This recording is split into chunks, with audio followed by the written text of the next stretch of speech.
ഇന്ന് എനിക്ക് കിട്ടിയ ഗിഫ്റ്റാണ്. ഇതിൽ എന്തൊക്കെയാന്ന് നോക്കാം. ഇതിന് കിട്ടിയിരിക്കുന്നത് നമ്മുടെ കിയോക്സിയ എനിക്ക് അയച്ചത് ഗിഫ്റ്റാണ്. ചെറിയൊരു മെമ്മറി കാർഡ് വാങ്ങിച്ചാൽ പോലും സ്റ്റാറ്റസ് ഇട്ട് ആൾക്കാരെ അറിയിക്കുന്ന അതിൻ്റെ അഭിപ്രായം പറയുന്ന ഒരു വ്യക്തിയാണ് ഞാൻ. അപ്പം അങ്ങനെ ഞാൻ കഴിഞ്ഞ തവണ വിക്രം സാറിൻ്റെ കൂടെ പോകുന്ന നേരത്ത് ഒരു ഹാർഡ് ഡിസ്ക് വാങ്ങേണ്ടതായിട്ട് വന്നു. അപ്പം അങ്ങനെ വാങ്ങിച്ച SSD ആണ് ഈ കിയോക്സിയുടെ ഈ ഒരു SSD. ഇതിൻ്റെ ഗുണമെന്ന് പറയുന്നത് എനിക്ക് മൊബൈൽ യൂസ് ചെയ്യാൻ പറ്റും, എനിക്ക് പോക്കറ്റ് ഇട്ട് നടക്കാൻ പറ്റും, അധികം വെയിറ്റ് ഇല്ല, ലാപ്ടോപ്പിൽ ഉപയോഗിക്കാൻ പറ്റും, നല്ല സ്പീഡുണ്ട്. അപ്പോൾ അതുകൊണ്ടാണ് ഇത് ചൂസ് ചെയ്തത്. അപ്പോൾ ഇതിനെപ്പറ്റി അഭിപ്രായം അന്ന് പറഞ്ഞിരുന്നു. അപ്പോൾ അത് കണ്ടിട്ട് ആ കമ്പനി വിളിച്ച് അവർ സന്തോഷം അറിയിക്കുകയും അതുപോലെ തന്നെ എനിക്ക് കുറച്ച് ഗിഫ്റ്റ് അയക്കുകയും ചെയ്തു. അപ്പോൾ ആദ്യമായിട്ടാണ് അങ്ങനെയൊക്കെ സംഭവിക്കുന്നത്. അപ്പം ജസ്റ്റ് അതെന്താണെന്ന് കാണിച്ചു തരാം.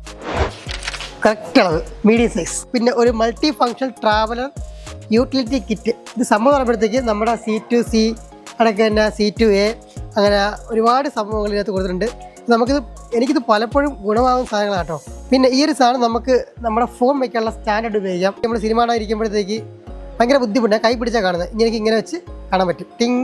10,000 mAh പവറുള്ള ഒരു പവർ ബാങ്ക്. ഒരു വയർലെസ് മൗസും കിട്ടിയിട്ടുണ്ട്. ഇപ്പോൾ എൻ്റെ കൂട്ടുകാരി മുട്ടച്ചി അവളൊരു മൗസ് വാങ്ങാണ്ടിരിക്കുകയായിരുന്നു. ഇത് ഞാൻ അവൾക്ക് ഗിഫ്റ്റാണ് കൊടുക്കുന്നത്. പിന്നെ ഈ ഒരു സഞ്ചി ഇട്ടിട്ടുണ്ട്. നമുക്ക് അരി മേടിക്കാൻ അല്ല കേട്ടോ, ശരിക്കും 5 ഫോട്ടോ ഫ്രെയിം ഇതിൽ വെച്ചുകൊണ്ട് പോകാൻ പറ്റും. നല്ല സ്ട്രോങ് ആയിട്ടുള്ള സഞ്ചി. എനിക്ക് ഭയങ്കര ഗുണമായിരിക്കും ഈ സാധനം. Okay, thank you കിയോക്സിയ.